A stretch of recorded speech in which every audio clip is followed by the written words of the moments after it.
didn't believe in ghosts. Not at first. I had spent years working in cemeteries, handling the dead, lowering them into the earth.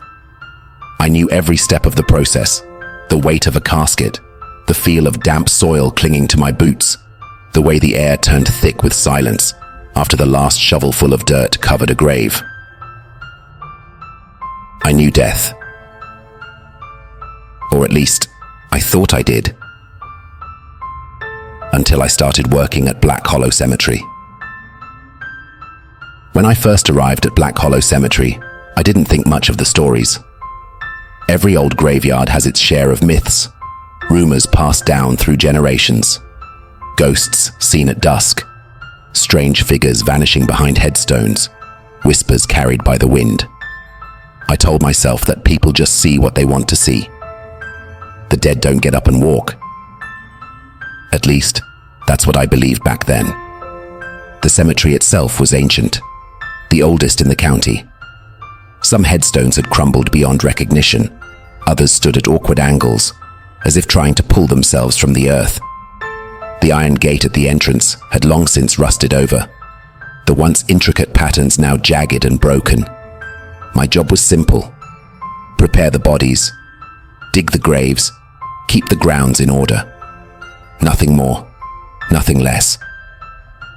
I met the caretaker on my first day, a man in his 60s, wiry, his hands calloused from years of digging.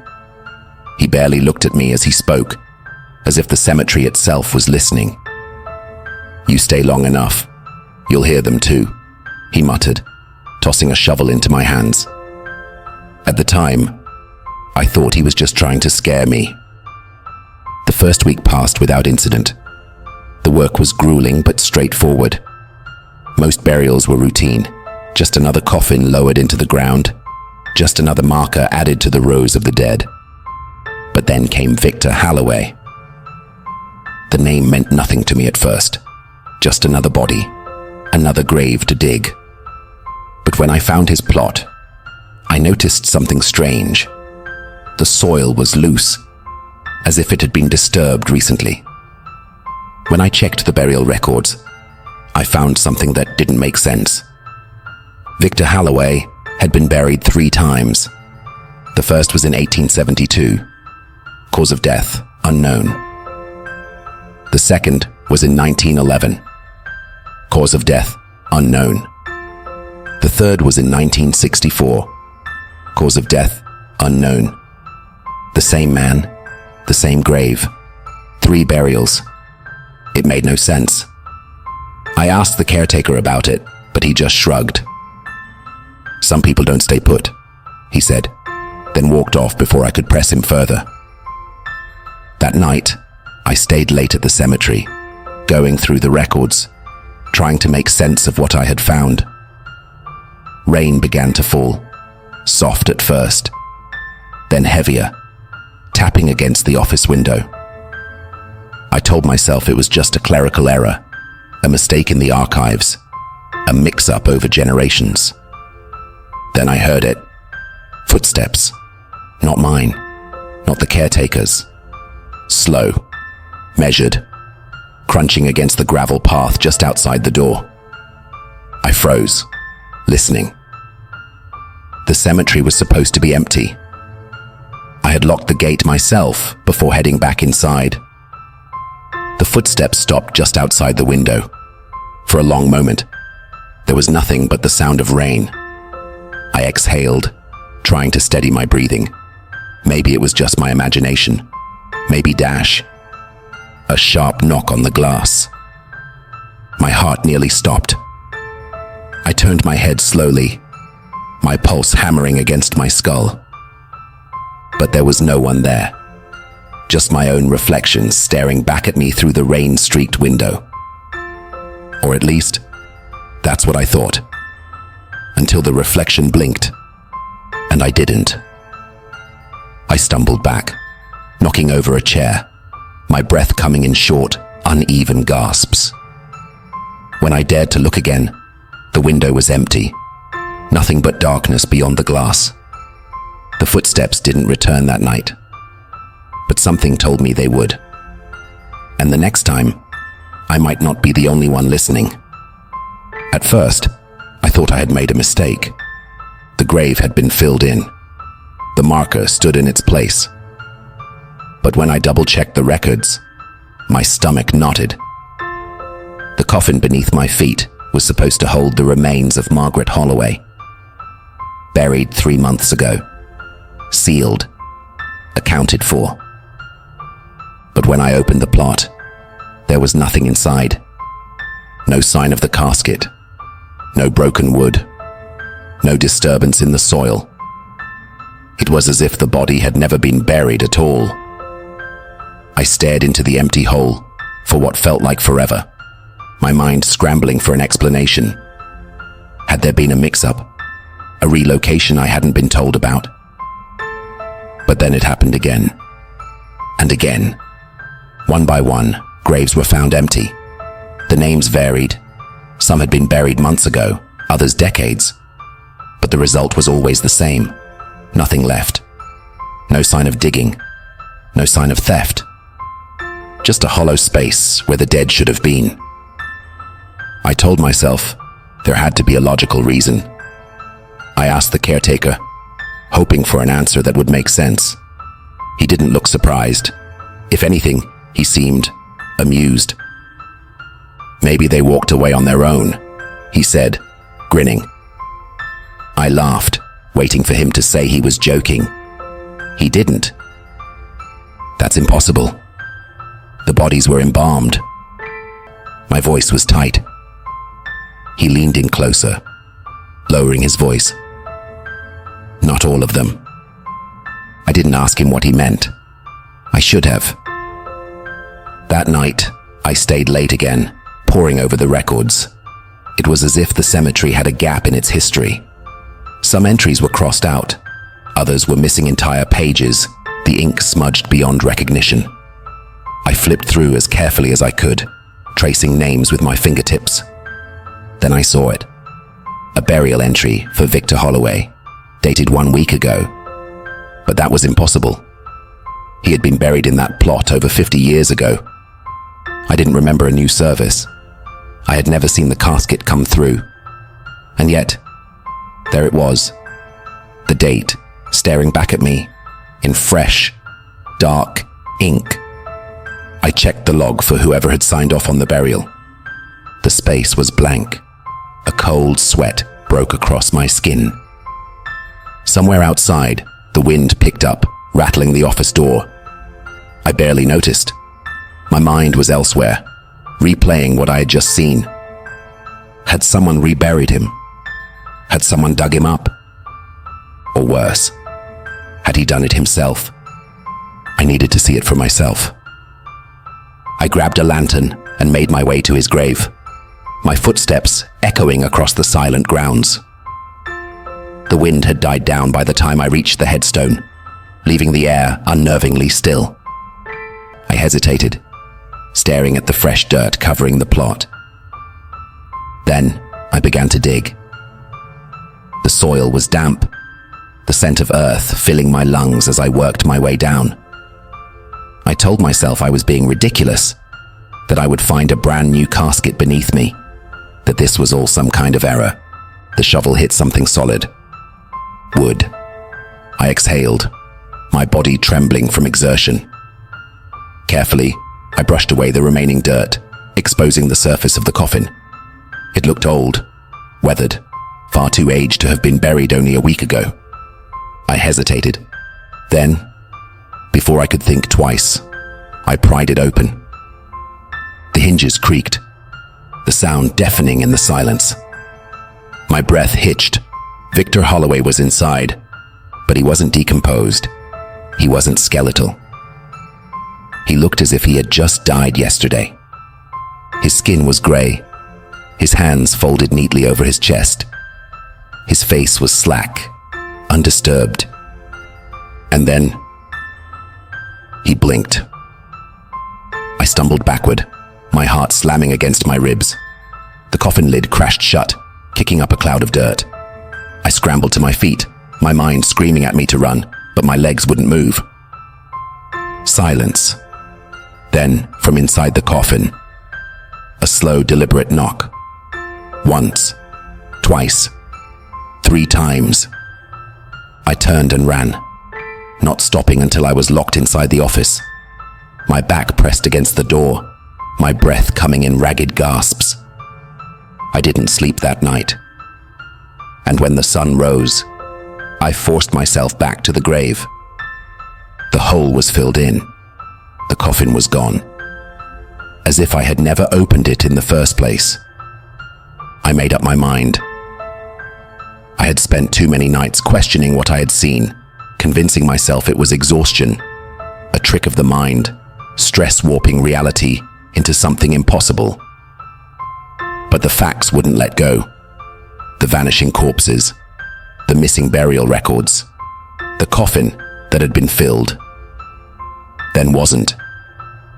Someone was doing this, or something, and I was going to catch them. I started working nights. It was the only way to know for sure. The caretaker didn't say much when I told him, just looked at me with that same strange smirk before muttering something under his breath. I didn't ask him to repeat it. I didn't want to know. At first, it was like any other shift. Quiet, still. The distant hum of crickets the only sound filling the darkness. The cemetery stretched out before me, endless rows of stone fading into the thick mist that clung to the ground. But I wasn't alone. The feeling crept in slowly, a heaviness in the air, the kind of weight you feel when someone is watching. I told myself I was being paranoid, that it was just my own nerves playing tricks on me. Then I heard it, a soft scraping sound, faint, deliberate, coming from the far end of the cemetery. I gripped my lantern tighter and moved toward it, each step slow, controlled. The sound grew louder, more defined, metal against stone. A steady, methodical scrape, like something was being carved into rock. As I rounded the bend past the mausoleums, I saw it. A figure, hunched over an open grave. My breath caught in my throat. They stood in the pit, half shrouded in shadow, their back to me. In their hands, they held something. A skull. But even in the dim light, I knew this wasn't human. The eye sockets were too large. The jaw, elongated. The bone, rough and pitted, like it had been pulled from the earth before its time. I should have left. I should have turned and walked away. Instead, I stepped forward. The ground beneath me crunched softly, and the figure went still. Slowly, so painfully slowly, their head turned. I whispered before I could stop myself. "Who are you?" Silence. Then, in a voice that was neither deep nor high, neither male nor female, they answered, "You already know." Something about the way they said it made my skin crawl. They stepped closer, into the light, and my stomach lurched. Their face, if you could call it that, wasn't normal. The skin was stitched together in jagged lines, crude seams running across their forehead, down their cheeks, over their throat. Some patches were old and gray, others fresh and raw. The lips, stitched at the corners, twisted into something that might have been a grin. I took a step back. They took a step forward. My mind screamed at me to run, to turn and put as much distance between us as possible. But my feet wouldn't move. "What do you want?" I forced the words out. The stitched mouth moved. To finish what was started. Before I could ask what they meant, the lantern in my hand flickered violently. The wind picked up, howling through the trees, and the shadows around us shifted. When I blinked, they were gone. The grave was empty. The skull was gone. Only the echoes of their voice remained, twisting in the wind. "You already know." I couldn't sleep.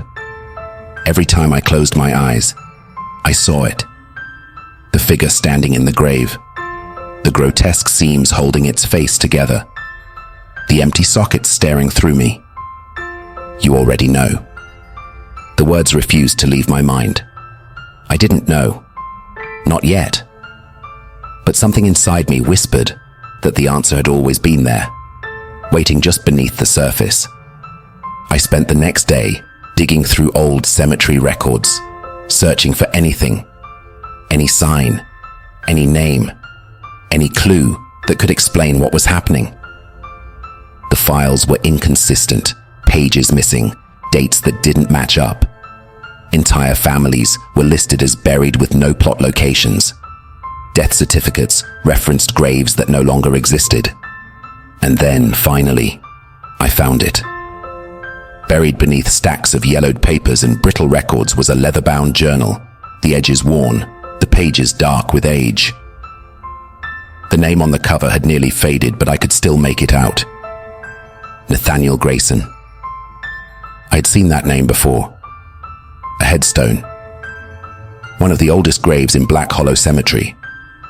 The entries inside were erratic, scribbled in a hand that grew more unstable the further I read. The ritual must be performed again. The vessels decay too quickly. The flesh is only a shell. The soul must be preserved. The collector will choose anew. We must be ready. At first, I didn't understand. The writing was fragmented, scattered thoughts that hinted at something but never revealed it entirely. But then I turned the page, and my breath caught in my throat. Drawings, not of people, not exactly. The first image showed a figure standing in an open grave, its hands raised as if in prayer. Surrounding it were corpses, some whole, some in pieces, their bodies stitched together in crude, jagged lines. The second was worse. It showed a chamber beneath the cemetery, the walls lined with skulls, and in the center, something massive, a shape made of bodies, sewn and fused into something monstrous. Limbs extending unnaturally, faces frozen in expressions of agony. A single sentence was scrawled beneath the drawing, the ink heavier than the rest. It is not yet complete. I swallowed hard. The collector.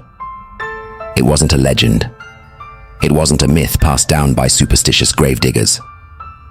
It was real, and it was still here. I had to see for myself. I waited until nightfall. The air was heavy, thick with the scent of damp earth. The cemetery stretched before me, silent as a graveyard should be. But I knew better now.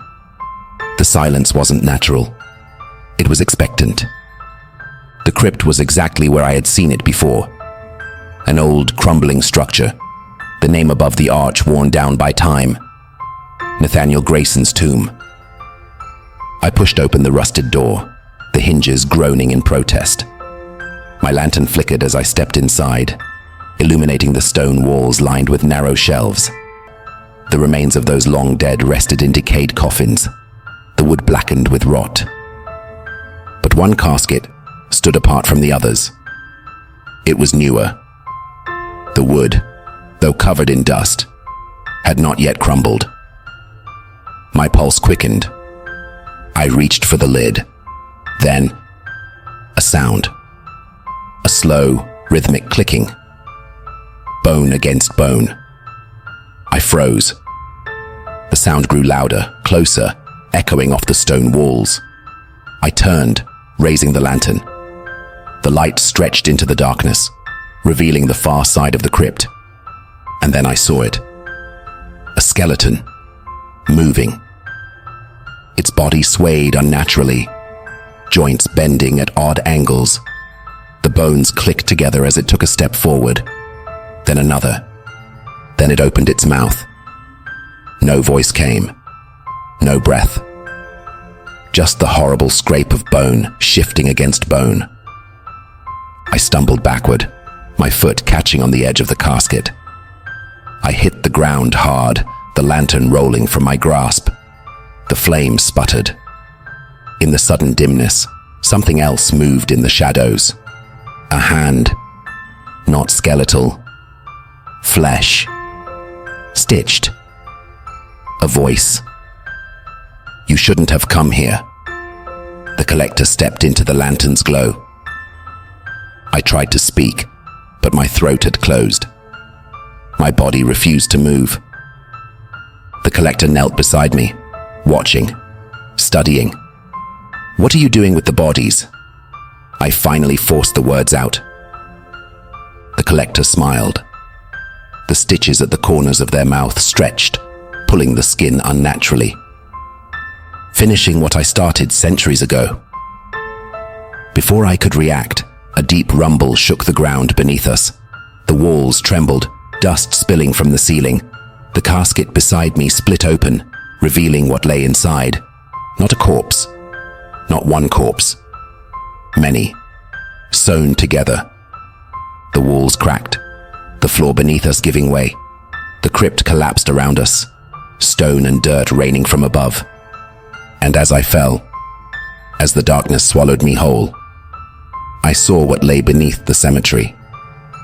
A chamber, lined with the dead, and at its center, something moved, something alive. I couldn't breathe. The fall had knocked the wind from my lungs, but that wasn't what froze me. It was what I saw beneath the cemetery. The underground chamber stretched endlessly in every direction, the walls lined with bones stacked higher than I could see. Dim torches flickered along the corridors, their flames casting long, trembling shadows. And in the center, where the ground seemed to split open like a wound, they stood. The dead. Dozens of them. No, not just dozens. Hundreds. Their skin hung in tatters, stitched and mended, their hollow eyes glistening in the wavering light. Some were missing limbs. Others had too many.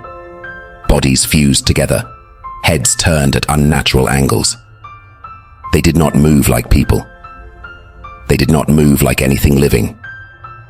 They twitched, jerked forward, as if pulled by invisible strings. Their mouths moved soundlessly, forming words that never came. But I could hear them, not with my ears, in my head. "You belong here now." A cold rush of air coiled around my throat. I scrambled to my feet, backing against the broken wall of the crypt.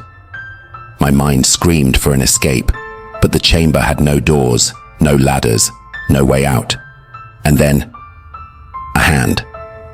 A decayed, claw-like hand burst from the ground beside me, grasping at my ankle. I kicked wildly, my boots slamming into bone, cracking it apart. But another hand emerged. Then another. The floor moved. It crawled. Corpses clawed their way from the dirt, their fingers stretching toward me, mouths gaping in silent screams. My breath came in ragged gasps.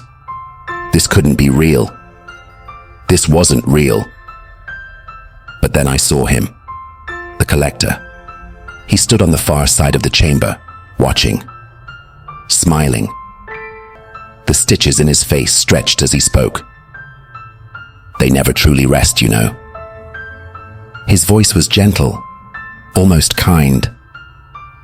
"You put them in the ground, but they were never yours to keep." I stumbled back, nearly losing my footing as the corpses dragged themselves closer. My vision swam. Shadows stretched. The ground trembled beneath me. I could hear them whispering, their voices inside me. I pressed my hands to my ears, but it didn't help. "You did this. You buried us. You left us in the dark." I had just done my job. I had followed orders. I had buried them properly, given them peace. Hadn't I? I turned and ran. The air was thick, damp, pressing against my skin, like unseen hands trying to pull me down. My legs burned, my lungs screamed for air, but I didn't stop. Behind me, I heard the clicking, the sound of bones shifting, joints popping unnaturally. They were following. I sprinted through the tunnels, the torchlight flickering wildly as I passed. The walls seemed to move, the skulls shifting in their places, their hollow sockets watching me. The corridor twisted and turned, endless, disorienting. Then, a stairway. Stone steps leading up. Hope flared in my chest. I took them two at a time, ignoring the searing pain in my legs, the whispers pressing against my mind. You cannot leave. The voices grew sharper, shrill. The air turned bitter cold. You belong here. The stairs moved. The stone twisted beneath my feet, shifting like something alive. I fell. Slamming against the steps, I rolled onto my back, pain jolting through every bone. Above me, the entrance, the exit, was within reach. A final push. I crawled the last few feet, my fingers digging into the stone, dragging myself upward. And then, a hand wrapped around my wrist, cold, wet, rotting. I gasped, looking up. A corpse. One I had buried. A woman. Her dress torn, her skin grey and peeling, her lips moving silently. But I heard her. Stay, I screamed. Wrenching my arm free, I threw myself forward. Light. Cold. Fresh air. The storm had rolled in, the sky split with violent streaks of lightning. I stumbled into the graveyard, gasping for breath. The gates. I just had to reach the ground trembled. Graves burst open. One after another, the earth split apart, caskets rising like something was pushing them from below. The lids cracked, hands clawing free. The ones I had buried. All of them. I ran. The cemetery had changed. The paths I knew so well twisted, disappearing into thick, suffocating fog. The wrought iron gates stood in the distance, but no matter how fast I moved, they never got closer. Behind me I heard it. The sound of footsteps. Not one. Dozens. Fast. Unnatural. Some crawling, some running, some dragging themselves forward with broken limbs. The storm raged overhead, the wind screaming through the trees. The lightning flashed, and I saw them, standing at the edge of the graves, the ones I buried. Their eyes locked onto me. They were waiting. I turned sharply, pushing myself harder, my muscles burning. I had to get out. I had to. A figure stepped in front of me, tall, motionless, the collector. His stitched lips curved into a slow, knowing smile. And then, the corpses lunged. Everything went black. I woke to the sound of my own breath. Shallow, ragged. The air was thick, stale. Something pressed against my chest. Heavy, immovable. My arms couldn't move more than a few inches in any direction. Panic surged through me. I tried to turn my head, but the space was too tight. My skull thudded against wood. No. My fingers scraped against the surface above me, rough splinters digging into my skin. I pressed my palms flat and pushed. It didn't budge. I was boxed in, sealed, buried.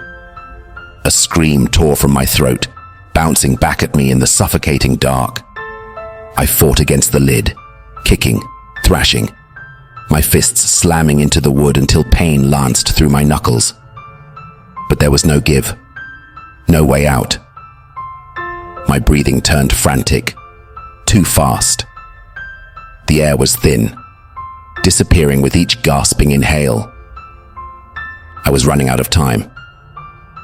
And then I saw it, carved into the wood above me, just faint enough to catch in the dim, suffocating blackness.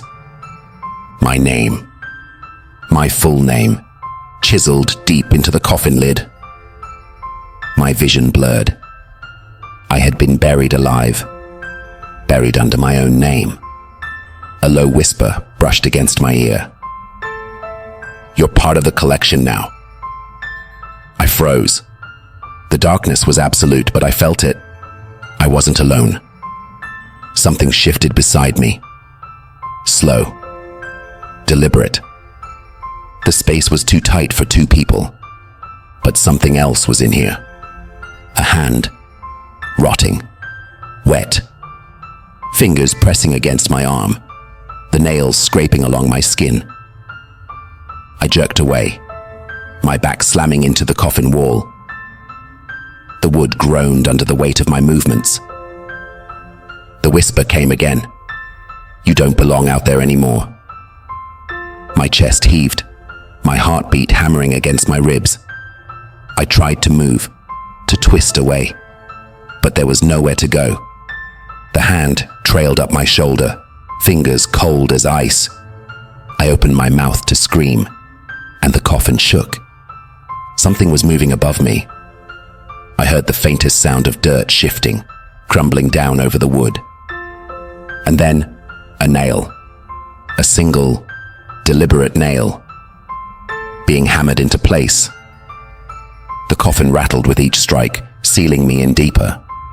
I fought harder, slamming my fists against the wood until my knuckles split open, the warm blood smearing against the splintered surface. Above me, the hammering continued, each nail driving me further into the dark. I wasn't being buried. I was being claimed. The whisper came again, closer now, right against my ear. "You never should have dug their graves." The coffin tilted. I felt the shift, the sudden drop as the earth shifted around me. The wood creaked, bending slightly under the weight of soil pressing in from every side. I thrashed harder, my legs kicking, my nails clawing against the wood. Then, silence. The hammering stopped. The whispering stopped. The coffin stopped shaking. Nothing but suffocating blackness. No movement. No sound. Just me. And the dead. I wanted to believe I had imagined the whispers, the presence, the hand. I wanted to believe I had been buried alone. But then, the breathing started, right next to me. Deep, slow, not mine. And I finally understood. I had spent my days burying the dead. Now they had buried me. And this time, they weren't letting me go. They never found my body. The cemetery records were checked, the plots examined. My name wasn't on any ledger. No headstone, no grave marker. I had simply vanished. But Black Hollow Cemetery never forgets. Some nights, when the wind is still, the groundskeepers say they hear something beneath the dirt.